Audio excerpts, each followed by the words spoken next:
Again, a warm welcome. I'm Michael Beale, NLP trainer, NLP Coach trainer, stakeholder centered coach.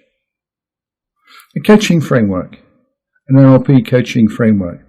I've developed this framework over about 14 years, and I find it tremendously empowering because by having a logical framework, it allows me to use my emotional intelligence and intuitive capabilities to the full, because I can create the space to let my intuition and the client's intuition work, but I can always go back to the framework. So it doesn't matter if I get temporarily lost, I've got a marker in the ground to know where to go.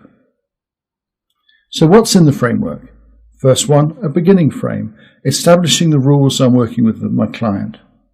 This is important because in doing it, the client rightly may decide I'm not the right coach for them. And equally well as the coach, I may decide the client isn't the right client for me. Far better to establish this up front, and we're likely to get far better results together if we agree how we're going to work together. Secondly, state. Am I in the right state? Is the client in the right state? It's worth establishing this up front, because if I'm not in the right state, I shouldn't be doing the coaching.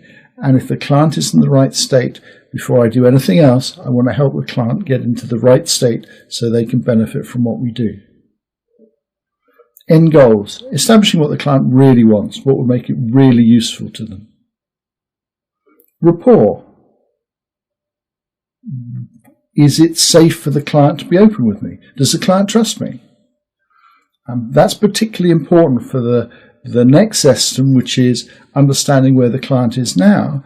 The client needs to be open and honest with themselves as much as me, but if I haven't developed that situation of rapport, I'm not making it easy for them.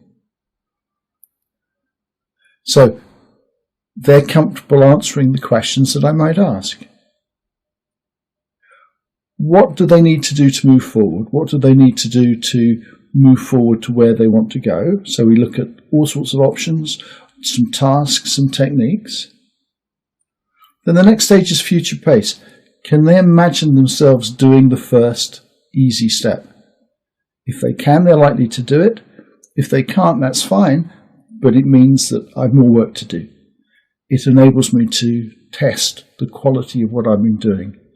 And the last phrase is the end frame. How do I end the session?